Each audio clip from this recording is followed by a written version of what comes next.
As you can see, we were really well organised again there, weren't we? We had everything prepared, but the bloody bagpiper brought us in the wrong way. So good evening all and welcome to Burns Night. It's good to have you all here. Thank you all for making it through the snow and slush and sludge and everything. We've got people coming from all over. And we've got a lot of newcomers again this year, so welcome to newcomers. Thank you for joining us. Thank you to the people who've travelled along. We've got some who've travelled from Halifax tonight, so well done getting from Halifax.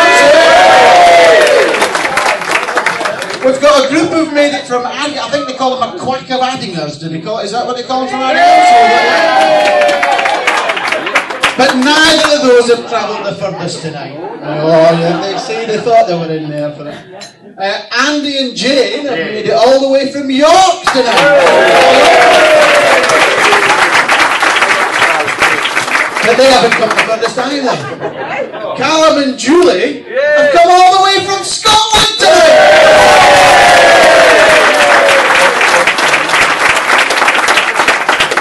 But they're not the furthest.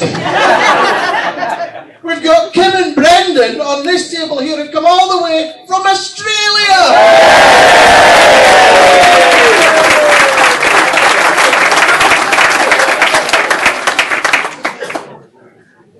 So anyway, last year, as everyone knows, we do sort of go on a bit, and it's generally my fault. Last year I made the mistake, I threw my speech away because we were short of time, and I winged it. Unfortunately, me winging it took longer than the original speech would have done. So we're going to keep to it. So I've got a speech here. Look, I've actually prepared it.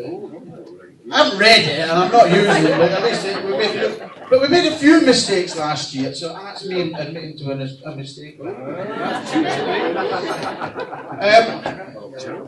So we took a while doing that. Secondly, Colin and Malcolm took it upon themselves to have a sponsored read-off. Unbeknown to us, they had a wee wager to see who could do the longest speech. Colin won that one. But to remedy that, what we did with Malcolm, we've taken his joke book that he had last year. If you remember his joke book, I never gave him that back, because I was scared he was going to read the second half of it this year. So we'll take that away. And then Colin, we've managed to get Colin's speech here, so we're just going to have a wee check of this first, actually, so we'll vet this.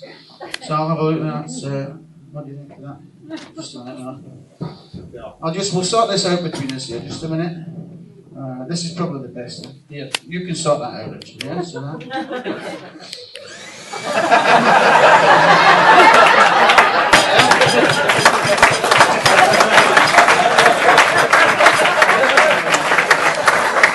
I think that one as well. So you can have that bit, that right. That's probably the best thing to do with that, isn't it? Now, Helen, who did the response for the lassies, unfortunately can't be here this year, but she also took it upon herself to wing it.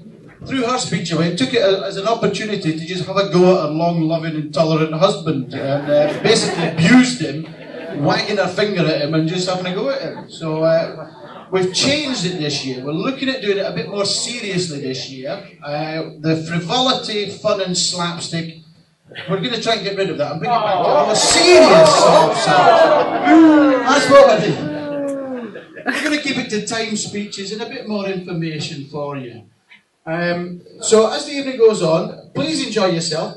With the whiskies, we used to try and tell you what to do with the whiskies, and no one bloody listens. So it's a complete waste of time. So the whiskies are there. You'll get 4 through the evening to toast. There's wee... Sorry? You'll get wee whiskies to toast through the evening. Try and savour them and enjoy them. We've spent a lot of time going over them and testing them and writing up sampling notes. Well, yeah, everyone was busy this year. So rather than tell you about the whiskey, what we do now is we tend to run a casualty list, basically, of what's happened the year before. Now, last year, I don't think it was my fault. We went upstairs dancing, and Katie, who's not here either, she's with child at the minute, and doesn't feel too well, so she can't make it. But we were dancing, and I accidentally trod on her foot. Now, I like to think I'm quite light on my feet, but maybe not the most slender of people. By the way, you can see I've done my top button this year. Thank you. Maybe shirt. Yeah, I got a new shirt. Yeah, thanks. Yeah, I finally gave up. But yeah, I told her, and she went down like bloody Didier Drogba. So she can't be here tonight because she's actually acting as a ball person down at Swansea. And then, of course, there was the famous episode at the end of the evening last year with our bagpiper. The bagpiper, who couldn't remember which way to bring us in here. That's a good start.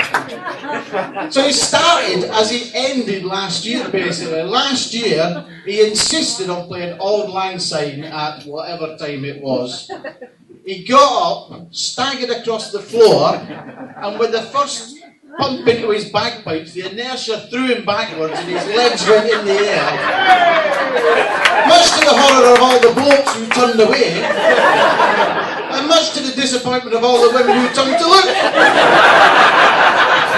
Fortunately, he had his famous Spider-Man underpants on, and that sort of saved the day. Unperturbed, Bruce carried on with it, and then halfway through singing Auld Lang Syne, we heard a sort of wail in the background, turned round, and he was on his back again. But bless him, this time he just carried on playing and finished it through. So do be careful with the whiskey. I'm determined to carry on. We're going to get on really quickly this evening, so we're going to try and move the evening on. If you hear this sound... What sound? I can't hear my bloody ears again. If you hear this sound, it means there's going to be a speech commencing in about 2 minutes. The chef jumped round there, didn't he? Jumped round. He thought, is that me? Is that service? It means that the speech will be starting in 2 minutes. We are going to try and move the evening on so we can get some dancing while we can remember it this year. So when you hear that, if you're smoking at the toilet or whatever, please hurry up, get back. We're just going to carry on regardless. I'm not going to shepherd you this year and run after you, and neither is my brothers. We're thinking of getting cattle prods, but we're not going to do that. So, to move the evening on, we'll get on as is customary, or it would be. We have. Has everyone got a whiskey in front of them? No. So everyone except for us have got the. Anyway, let's just kind of. We'll sort that in a minute. So, ladies and gentlemen, please stand and we'll raise our glasses for the first toast of the evening. As we said before, there's always somebody who can't be with us for whatever reason. So, ladies and gentlemen, raise your glasses to absent friends. Absent. No, that's yours.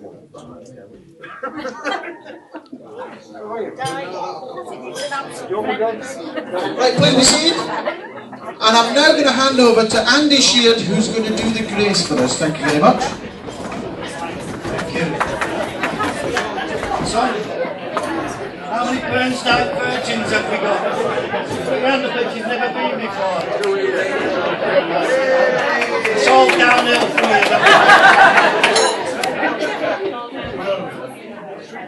About 2 weeks ago I was driving home and trotting along the A64 nice and quiet, minding my own business, when I got a phone call from Andy Waterman. And normally I won't answer phone calls when I'm driving, but usually with Andy it's because he wants something. So he asked me, he said, after a load of waffle, he said, would you do us the honour? And he did say honour of saying grace at Burns Night. So it was a classic God before brain moment that I had, and I said yes. And then thought about it afterwards. I thought, well, actually I could have a bit of fun with this. You know, not wishing to stereotype, but you know, you could wear the little tartan hat with the ginger wig and all that kind of rubbish. And then he sent me an email, he followed it up, he said, thanks for agreeing, or volunteering, or being whatever you want to call it. He said, can I recommend you do some research on the internet? Which I am prone to do now and again, but anyway. Not that kind. Not that kind. I tell you, just Google Robbie Burns, it's a bloody disappointment. So I was looking around and I thought, well, usually this traditional grace, which is the one that's on there, the Selkirk grace, I'm sure you've all heard it before. Right. Said, you know, in its proper lowlands dialect, which coming from a Yorkshireman is going to sound dreadful.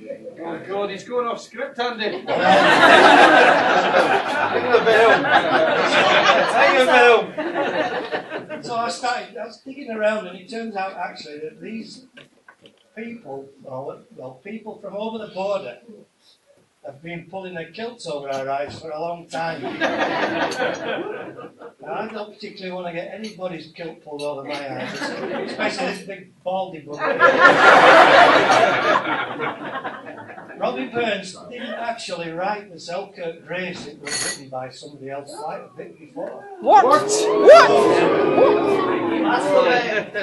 We've been misled. Yeah. Worse than that, when he delivered it at the dinner that he had with the Earl of Selkirk, he used the devil's tongue, as he called it, which is actually standard English, not his own Scots dialect. So I thought, well, I've got two or three choices here. I can either try the traditional one with the comedy Russ Abbott accent. Roman. No. Or I could try reading the Selkirk Grace in the standard English version, and I can assure you, it's bloody awful.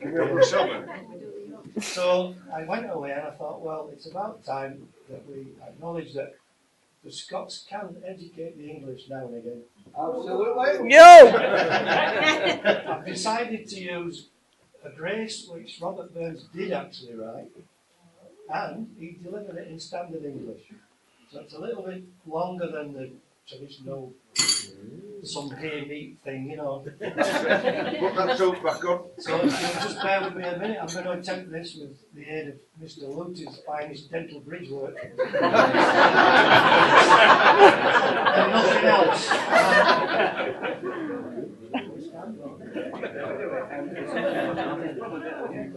Okay, apparently you may remain seated, and I apologise for being back turned to the top table. I'm slightly worried about what I'm going to do. So here goes. This is the genuine Robert Burns grace. O thou who kindly dost provide for every creature's want, we bless the God of nature wide for all thy goodness lent. And if it please thee, heavenly guide, may never worse be sent, but whether granted or denied, Lord, bless us with content. Thank you. Wait!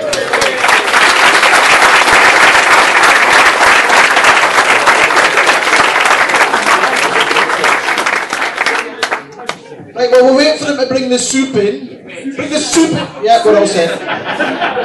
There will be a couple of glamorous assistants knocking about this evening to save you getting up and down and knocking everybody's drinks over. A couple of young ladies will just let themselves known to you here. They'll take your orders. If you want a drink, put your hand